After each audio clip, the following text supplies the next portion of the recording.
The playable characters in Xenoblade were not created equally. I've already made a video talking about the worst party members, so in this video I'm looking at who the most overpowered character in every Xenoblade is, and I'll explain why they are the best. Now, I have to clear something up right away. There are many different reasons why you can call someone overpowered. You can look at how strong their attacks are, how well they synergize with the other characters, how good their support options are, how consistently they avoid attacks, and the list goes on. Every Xenoblade has a different combat system, and because of that, my criteria changes a little per game. But in my point of view, the best characters should have something game-changing that only they can do. Every character I chose for this video either makes the game a lot easier or can open up busted strategies like no one else can. Still, these games tend to have more than just one overpowered character. So for every Xenoblade, I'll also give 1 or 2 honorable mentions, and I'll explain why I didn't pick them instead. Well then, without further ado, let's take a look at the most broken party members in the Xenoblade series. Let's get started with Xenoblade 1. For the most part, this game actually has very well balanced party members. Yeah, okay, I said for the most part. Aside from Sharla, every character can do at least one thing that can just completely break the game. Seriously, this game is filled to the brim with gimmick moves that you can easily exploit the game with, in the right conditions. So, for Xenoblade 1, I'm looking for the character with the most versatility, someone who will be useful in the most situations, or basically the character with the most of these stupid gimmicks. This might be the predictable pick, but I went with Shulk, because he really has everything you could ask for in this game. He's made to be a glass cannon first and foremost, and he's a great one to say the least, with backslash being one of the strongest arts in the entire game. Shulk is of course smart enough to rely on more than just raw damage, and his arts make him very versatile. Slit Edge, Air Slash and Backslash will fill up the party gauge if you hit them from the right side, and since they all recharge quickly, Shulk has a very easy time building up the chain attacks. He also has 2 break arts, a daze art and a topple with Monado Cyclone, which is good to keep enemies topple locked. And that brings me to what makes him really strong, his Monado arts. Did you run out of red attacks to use in a chain attack? Use Monado Buster or Cyclone instead. Got a vision for a dangerous attack? You can nullify it with Monado Speed and Shield, or reduce the incoming damage with Monado Armor. Does the enemy have an unfair spike or buff? Simply use Purge, and now it's a fair 3-on-1 again. Shulk can output some great damage, easily farm the party gauge, and inflict break, topple and daze, all while having an answer to most attacks with his Monado arts. Shulk's biggest downside is that he's not the best when controlled by the AI. It's not terrible, just more inconsistent than anything. The computer loves using battle souls at the worst possible times, so pro tip, just unequip it if Shulk is on the AI. Even then, the Monado art Shulk uses are seemingly random sometimes, and he doesn't always bother to hit his arts from the right side. It's still good to have him on your team since he's useful in chain attacks, and since you can still use his Monado arts if you warn him during visions. I still think Shulk is the most overpowered party member in this game, as long as he's controlled by a human. The closest contenders in my opinion are Rein and Dumbat. They're both great tanks and are very reliable when controlled by the AI. Rein is without a doubt the strongest character if we're looking at damage alone. Alongside that, many of his arts can inflict debuffs that will benefit your entire party. Rein's biggest downside is that his agility is on the low side, which means he can't reliably hit high level enemies. This is of course only a problem if you're underleveled, and even then you can still fix it with agility or night vision gems. Dumbat on the other hand is the closest thing in this game to a one-man army. If you stack agility on him, he can dodge every physical attack. He also has a good mix of arts of almost every color, so he has good synergy with almost everyone in chain attacks. Just like Shulk, both of these characters also have access to topple and daze arts, which is great since you can spam them in chain attacks to keep any enemy topple locked.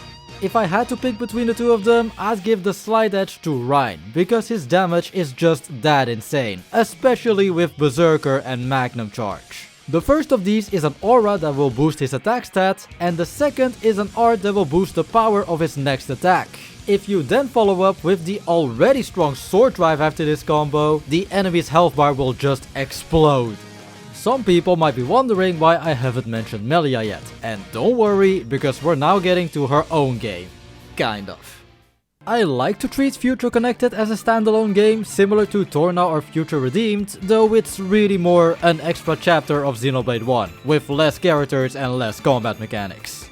Yeah, this game has no chain attacks and no visions, which means Shulk is less useful here and faces some competition from Melia. The High Antia Queen is a very divisive character, when it comes to her gameplay at least.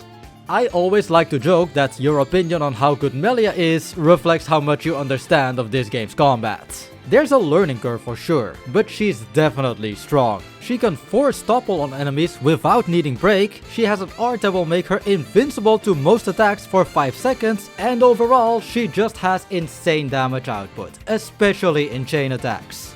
Even with all of that though, I still think she's the 4th best character in the base game. Shulk might not have her Starlight Kick or her great ether damage, but he makes up for it by having everything else he has. Just like Shulk, her AI also lowers her potential, but I'm just saying it's nowhere near as bad as some people make it out to be. The worst thing she does is that she summons and discharges her elementals in a random order, which means that she will lose out on some damage. There might also be times where she ran out of elementals when you activated a chain attack, but in my experience her AI does try to have 3 elementals up at all times. So yeah, her AI is not terrible, but it does limit her potential. You also have some minor issues, like how she can't benefit from attack buffs and defense debuffs since she uses ether, or how she's worse at keeping enemies topple locked than the top 3. Most of these issues are still here in Future Connected, but are way less important. There are no chain attacks that her AI can mess up for you, there are less attack buffs that ignore her, and without chain attacks, Melia might actually be your best pick if you want to create an opening for topples. Honestly though, the gap between the Future Connected characters is not big at all. I could have easily given the victory to Shulk or even Nene, who plays identical to Ryan. These 3 are about as good as each other, but Melia's gimmicks definitely are the biggest game changers now, especially since Shulk suffered from the lack of chain attacks and visions. And besides, I think Melia deserves to win at something in life at least. Alright, let's move on to the second Xenoblade game, which is X and not 2 if you're looking at the release order. I love complicated naming conventions. So, this game has 19 playable characters. Maybe you're wondering how they made unique movesets for all of them, and the answer is, they didn't. The arts that a character can choose from are based on the melee weapon and the ranged weapon they're stuck with. To make the party members a bit unique though, every character also has 2 signature arts that only they can use. Kind of. The simple answer for X is that the most overpowered character is the player inserts Cross, since he or she is the only party member that can freely switch between weapons and that can learn every single signature art. So Cross can basically do anything in this game, which makes him the best. But that's the boring answer, so let's look at who comes the closest from the 18 remaining characters. I tried to keep many different factors into account. Should I choose a good alternative for the player to control, or should I pick someone who's primarily good on the AI? Should I pick a character with good damaging arts to use in place of Cross, or should I pick a good support character to use alongside them? Eventually, I ended up going with a combination of all of these and chose Elma, who's a pretty fitting choice as she's basically the main character of X. Elma has access to a bit of everything thanks to her Full Metal Jaguar class. Many people like to put Cross in this class, since it has some good firepower, but the main appeal is the art Ghostwalker. This art gives the user the decoy effect, which means that you'll be invincible to the next attacks from the enemy. Elma doesn't have this art however. Instead, she has the signature art Ghost Factory. This will give the decoy effect to your entire party, meaning Elma can support the team too. She also has a soul voice that can give the decoy status as well, but only to one person that activated an aura in response. I already know that some ex-veterans might disagree with this choice. There are many characters who can do more damage than Elma, including the other ones in the Full Metal Jaguar class. But out of all the hard hitters, Elma is one of the few who has anything resembling team support. There are also many characters with more and better support options, but they fall short on their offenses, and the AI in X in general is really bad at surviving, so the decoy shenanigans are pretty useful. As a reminder though, Elma is basically an honorable mention since Cross is by far the best, but there are still some other Blade members worth mentioning. First I have Nagi, who by far has the best damage output in this game. One of his signature arts, Blossom Dance, is the most powerful melee attack in this game, being able to do stuff like this. His biggest problem is that he's only good for damage. He has no options for support or survivability, and his AI is not the brightest. I'm also gonna mention L, who is arguably the best tank in this game. Because he has the shield weapon, he can inflict taunt on his enemies and grant a barrier to himself and allies, all while having skills and arts to boost his own defenses. This makes him an excellent character to be controlled by the AI, but he is lacking behind in terms of damage. I had even more honorable mentions written down for X, but let's just move on. We know Cross wins here and it's not like anyone played this game anyway. Before we talk about Xenoblade 2, I'm gonna give a spoiler warning. I think most people watching will have already beaten the games, but just in case, yeah, we're going into full spoiler territory for 2. Okay, with that said, let's see what we have to work with. This game has 5 drivers, and they're all useful in their own right. Nia is the best healer in this game in one way or the other, but I think the 4 other drivers are way more useful than her. Morak has the highest agility, making her an ideal tank. Zeke has good arts and fast attacking speed with almost every weapon type. Rex is a bit outclassed by Zeke for most weapons, but only he has Spyra, Mithra and Nia, who are all great. And finally, Torna has only 3 blades. 2 of them are pretty mediocre, but the final one is seriously one of, if not the best blade in the game. All 4 of them are used about as often as each other in optimal party setups, so you can make arguments for all 4 of them. I'm gonna say that the best party member, however, is Torna, or more specifically, Torna with Poppy Cutie Pie. One of the reasons she's the best is because of the art she gives to Torna. With Cutie Pie, he has an art that heals himself, a launch art, and the best break art in the game. Most break arts in Xenoblade 2 will only give you 1 chance to break after using them, but Speedy Sword hits 3 times and all those 3 hits can inflict break. This alone is Torna's biggest selling point. Driver combos in 2 are really overpowered, since enemies can't move as soon as they're toppled, while they also start to take more damage from other attacks. As a result, most high-leveled enemies have really high resistances to break, but Torna can easily play around it. Your battles will become so much easier if you put this Noppon on your team and give him the Beta Scope accessory. You can now inflict break on almost every enemy and then keep them locked in driver combos. Just a reminder though, so far I've only talked about the arts that Poppy Cutie Pie gives to Torna. On top of all of that, she's also one of the strongest blades when it comes to her own damage. Just like all Poppy forms, Cutie Pie is completely customizable. She can be any element, she can have up to 6 skills to increase her damage, and her specials can have any bonus effects. As long as you have the right equipment, Cutie Pie can reach insane damage in very easy to reach conditions. Now yes, the biggest downside to Poppy in general is that it's hard to get all the equipment you want. You either have to grind Tiger like crazy, or need to have a New Game Plus file where you can trade bonus experience for good parts. This is definitely worth bringing up, but it didn't really affect my decision. Yes, Cutie Pie takes a lot of effort, but Torna with her is undeniably the strongest character in this game, even with mediocre equipment. The only real downside is that Poppy's other forms are kinda mid. They can be useful in certain situations, but the fact that Torna has no great options aside from Cutie Pie does hurt a bit. Still, Torna can get away with it because his good break art will benefit his entire team so much, and because Cutie Pie is just that broken. The second place in Xenoblade 2 goes to Zeke. Like I said, he's your best option with almost every weapon type. You can actually think of him as the polar opposite of Torna. Zeke is by far the most versatile character in this game and works with almost every strong blade. Here's why Torna and Cutie Pie are still better though. If you replace Zeke by someone, you'll only lose some damage, but most of his best blades can still be used by others. If you'd replace Torna and Poppy though, you'll have a much harder time inflicting break and you lose access to Cutie Pie in general. I'll also mention Rex, because he's probably the best option in a normal playthrough, where you're not on New Game Plus and don't have good gacha or the DLC blades. Mithra is just a great DPS blade since she can recharge Rex's arts while giving him foresight buffs. Meanwhile, Pyra is good for fire coverage and for good damage from specials. And then there's Numa, who can just cover every element while making Rex unkillable. All of that is really good. And yet, one good break art and a strong robot from the Horny Nopon is still on par with that. Xenoblade balancing is great, guys.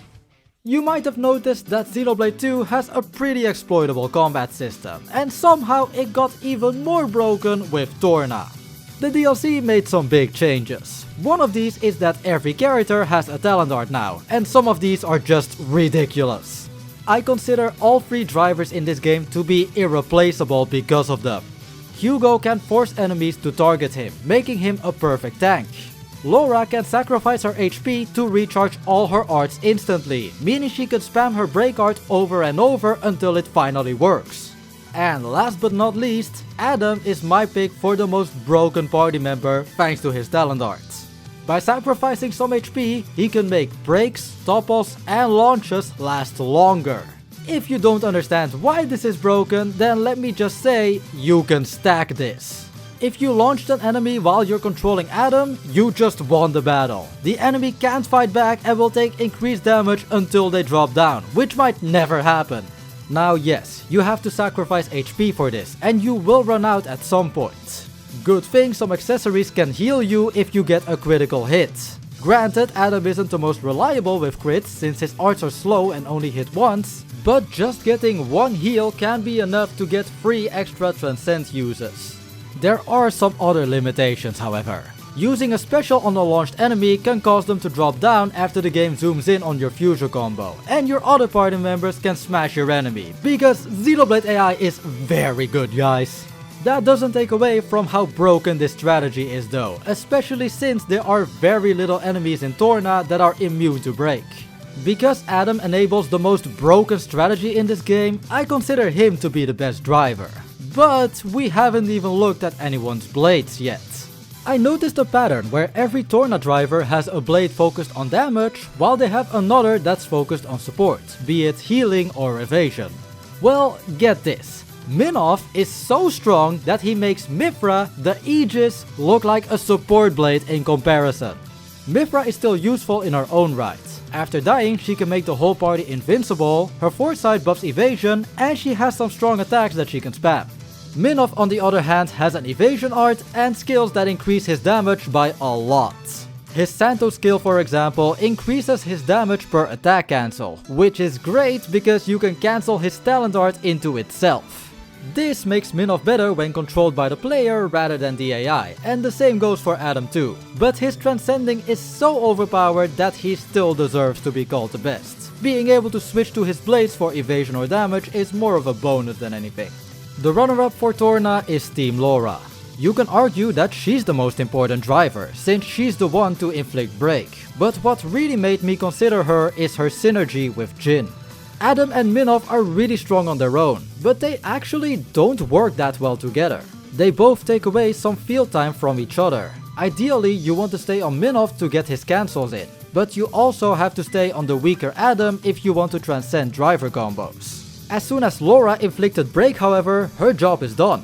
Jin can then take over and very quickly reach his peak damage. Laura doesn't need Jin's precious field time, and yet switching is still worth it since Jin will get stronger every time it happens. The way I see it, Adam is the most overpowered standalone party member, while Jin and Laura show him the true potential of drivers and blades working together. If anything, this seems very faithful to the story of Torna. And now we're nearing the end of the trilogy with Xenoblade 3. So, remember how Cross was the best character in X because he or she could change to any class? Yeah, how about we give that to all 6 main party members of this game? I do like the class changing system in 3, but it also takes away some of the uniqueness of the Ouroboros gang, on a gameplay level of course. Sure, because of some late game upgrades, they're all slightly better in their original classes, which gives Senna and maybe Mio a leg up over the rest. But otherwise, these characters only get their unique identity from their chain attack orders, their starting TP in chain attacks, and some slight differences in stats. That is, unless you're the main character, because Noah gets not one, but 2 unique talent arts. First, he gets Infinity Blade, which is just a big strong slash, and the second one is the reason he's the strongest Ouroboros user. Once you activate a limited sword, Noah will get to use his legendary Lucky 7 for 90 seconds. Now, in previous Xenoblade games, there was sometimes a bit of dissonance between the story and the gameplay. Some characters are made out to be really overpowered, but once they finally join you, they might seem nerfed to be on the same level as your supposedly weaker party. None of that happened to Noah and his Lucky 7. This thing is completely broken both in the story and in the gameplay. After activating Unlimited Sword, you'll temporarily be invincible, and if you use some cheesy strategies, you can make your whole team invincible forever. It's a bit situational and very hard to find it out on your own, but it doesn't even matter if you can't take advantage of this, because the arts you get from the Lucky 7 more than make up for it. Noah will actually have a different moveset here depending on the role of the class he's in. The effects when he's a healer are just okay. When he's a defender though, one of his arts will give him invincibility for some time, which is great. Last but not least, if he's an attacker, he'll just do even more damage, while also being able to buff himself. And on top of all that, no matter what role he's in, he will always have an art that can inflict launch followed up with smash, and his talent art will always inflict break, topple, launch and smash all in one. This moveset alone makes Noah crazy strong, but you can also have the arts from another class before and after achieving the Lucky 7, which gives him even more versatility. I think it's obvious that he's the best out of the 6 Ouroboros characters. I'll give an honorable mention for 2 hero characters however. The first is Ashera. She's an incredible character for chain attacks, since her heroic chain guarantees that you'll get an amazing rating after finishing with her. If you use it in your first round, you'll immediately have a high damage multiplier and you'll get up to 3 characters back. Ashera will give you all the consistency and momentum that you'll need to get high damaging chain attacks. As an extra, she also has a good chain order and a launch art, which is always nice. The second honorable mention is Fiona. Her chain order will recharge your chain attack gauge, giving you 1 more round and a buff to everyone's next attack. Since hero characters don't use up your chain attack gauge either, this means that using Fiona is the only way that you can have 6 chain attack rounds. This is luck based of course, there's always the chance that her order doesn't show up at the right time. Fiona is less consistent than Ashera, but I think the gains are definitely worth it. It also helps that Fiona comes with one of the best classes in the game. The Signifer class can give a ton of buffs to the entire party. It's random which ones you'll get, but it's definitely worth it since there are so many powerful ones in the pool. And finally, we're at Future Redeemed, which might have the most obvious winner of them all. I think we can all agree that Rex is the best character in this game. You can already see he's a special case if you look at his arts. Every other party member in Future Redeemed only has one of these combo arts, or sometimes just none of them. Rex on the other hand has topple, launch and even break with an art fusion. Okay, great start, let's look at his skills next. Raging Flame increases overall damage for every critical hit he lands. Pretty nice. Flash and Flame, extra critical rate and critical damage. Okay, now the previous skill is even better. Lightspeed Blade, critical hits ignore enemy defense. Oh, and more crit damage.